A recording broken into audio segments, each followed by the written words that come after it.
احتیاط کے بغیر جو کوئی نہ کر پائے وہ کر لے، وہ قدرت کہلاتی ہے۔ مثلا حیات قدرت دیتی ہے، موت قدرت دیتی ہے، عزت قدرت دیتی ہے، ذلت یہ میری خطابت نہیں ہے، ابھی وہی آیت پھر سے دوہرا دوں، خلق الموت والحیات لیبلوکم ایکم احسن عملا، اسی نے خلق کیا موت کو اور حیات کو۔ تو قدرت ہی، اللہ ہی موت کو خلق کرتا ہے، اللہ ہی حیات دیتا ہے، حیات اللہ دیتا ہے، موت اللہ دیتا ہے۔ ذہن میں حسین رکھیے گا، گفتگو آگے بڑھ رہی ہے۔ وَتَعِزُّ مَن تَشَاءُ وَتَذِلُّ مَن تَشَاءُ، ذلت کا دینے والا اللہ، عزتوں کا دینے والا اللہ۔ اچھا آپ ذرا مجھے ایک بات بتا دیجئے، اللہ جسے ذلت دے دے زمانہ اس کو عزت دے پائے گا؟ اللہ جسے عزت دے دے زمانہ اس کو ذلیل کر دے گا؟ اچھا اللہ جسے موت دے دے زمانہ اس کو زندگی دے گا؟ اور اللہ جسے حیات دے دے زمانہ اسے مار دے گا؟ نہیں مار سکتا۔ اچھا میرے عزیزوں، میرے بزرگوں اور میرے بھائیوں اور محترم میرے بڑے ہی مانوس سامعین، آپ کی سماعتوں پر بھروسہ کر کے اب وہ جو جملہ آپ کی پاکیزہ سماعتوں کے سپرد کرنا چاہ رہا ہوں وہ یہ ہے کہ آپ یہ چار فرق سمجھ گئے نا۔ قدرت عزت دیتی ہے، قدرت ذلت دیتی ہے، قدرت موت دیتی ہے، قدرت حیات دیتی ہے۔ اب میں نے آپ سے کیا کہا کہ حسین قدرت پروردگار کا مظہر ہے۔ موت قدرت دیتی ہے، زندگی توجہ دیجیے گا قدرت دیتی ہے، عزت قدرت، ذلت قدرت۔ پروردگارہ یہ تیرا حسین تیری قدرت کا مظہر کامل ہے؟ فرمایا ہاں۔ کہ مولا آپ حسین قدرت پروردگار کے مظہر ہے؟ فرمایا ہاں۔ تجھے شک ہے؟ دیکھ قدرت موت دیتی ہے، آ کربلا میں موت بانٹ رہا ہوں۔ قدرت حیات دیتی ہے، دیکھ کربلا میں زندگی دے رہا ہوں۔ قدرت ذلت دیتی ہے، آ کربلا دیکھ میں عزت دے رہا ہوں، میں ذلت دے رہا ہوں۔ اب بھی میرے محترم سامعین تک میری بات نہیں پہنچی۔ اب ذرا دیکھیے آپ، حسین نے کہا آج میں جس 72 کو زندگی دے دوں زمانہ اسے موت نہ دے گا، اور جس یزید کے مقدر میں ہلاکت لکھ دوں، بنی امیہ کی نسلیں مٹ جائیں، یزید کو پھر زندہ پاؤں پر کھڑا نہ کر پائیں گے۔ آج جس عمر سعد کو ذلت دے دوں زمانہ اسے پھر عزت نہ دے پائے، اور اسی لشکر یزید سے نکال کے جس حر کو عزت دے دوں زمانہ پھر اس کو ذلیل نہ کر پائے گا۔ اور حسین نے جو عزت دی صبح قیامت تک کے لیے لعنت اللہ کو علیہ السلام بنا دیا۔ عمر سعد کی ذلت، پوری نسل لعنت، تھوڑی تھوڑی، توبہ توبہ، فرزند رسول کا قاتل، یزید کی ہلاکت کہ اندر سے کتنا بڑا ہی یزیدی ہو، منہ پر یزید کی تعریف نہیں کر سکتا۔ اور وہ 72 کو جو حسین نے زندگی دی، دیکھیے یہ بڑا فرق ہے میرے سرکار۔ اگر آپ کی سماعت اب بھی بلند ہے تو ایک جملہ کہہ دوں کہ 3 مرتبہ مردے کو زندگی دی گئی ہے تاریخ میں۔ ایک مرتبہ عیسیٰ نے مردہ زندہ کیا، ایک مرتبہ علی نے حیات دی، اور ایک مرتبہ کربلا میں 72 کو حسین نے زندگی دی، اور تینوں مرتبہ کچھ کچھ پڑھے گئے، بغیر پڑھے نہیں دی گئی زندگی۔ عیسیٰ نے مردہ زندہ کیا قم بِإِذْنِ اللہ کہہ کے، علی نے مردہ زندہ کیا قم بِإِذْنِ کہہ کے، حسین نے مردہ زندہ کیا اِنَّا لِلَّهِ وَإِنَّا عَلَيْهِ رَاجِعُونَ۔ مگر فرق دیکھیے آپ، اپنے حسین کی خصوصیت پر نظر دوڑائیے۔ عیسیٰ نے قم بِإِذْنِ اللہ کہہ کے جسے زندگی دی تھی وہ اس وقت کھڑا تو ہو گیا، مگر بعد میں پھر اسے موت آئی۔ ٹھوکر مار کے قم بِإِذْنِ کہہ کے علی نے جسے زندگی دی تھی وہ زندہ تو ہو گیا، مگر ایک دن اسے موت پھر آئی۔ لیکن اِنَّا لِلَّہ پڑھ کے جس 72 کو حسین نے زندگی دی وہ اب تک نہیں مرے۔ آپ ہر سال سنتے ہیں نا کربلا جا رہے ہیں زیارت کے لیے، کبھی آج تک سنا کسی دیوانے سے کہ فاتحہ پڑھنے جا رہے ہیں؟ کہاں جا رہے ہیں؟ کہ زیارت کو جا رہے ہیں۔ یہ تو عقل کی بات ہے نا کہ زیارت زندہ کی جاتی ہے، فاتحہ مردہ کا پڑھا جاتا ہے۔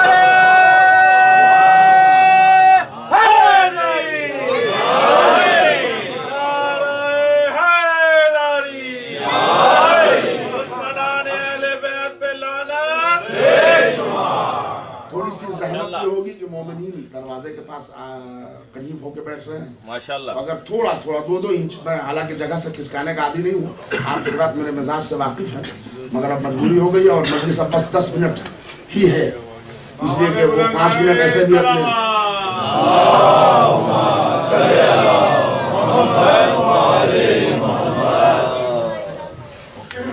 انشاءاللہ. میں سرکار آج کی گفتگو تو بہت سے لوگ بعد میں آئے تو ان کو شروع کا تھیم اب پھر سے دہرانا میرے لیے ذرا بس میں نہیں ہے، اور پھر خالی پڑھنے کا نظرانہ ملتا ہے، دہرانے کا نہیں ملتا، تو اب میں کہاں سے دہرا سکتا. سلامات پڑھ دے محمد.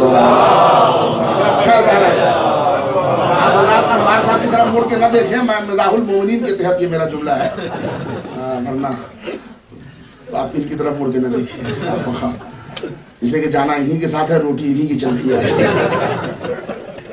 ایک اپیل کے ساتھ کہ میرے بھائی اسلام وقت کی پابندی بتاتا ہے. میں نے پوچھا اپنے میزبان سے کہ ہمارے ممبر کا وقت کیا ہے، کہ 9 بجے.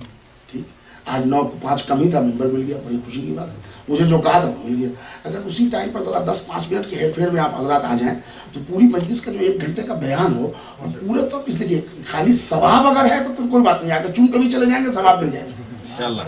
لیکن یہ خالی ثواب نہیں ہے، یہ درسگاہ ہے.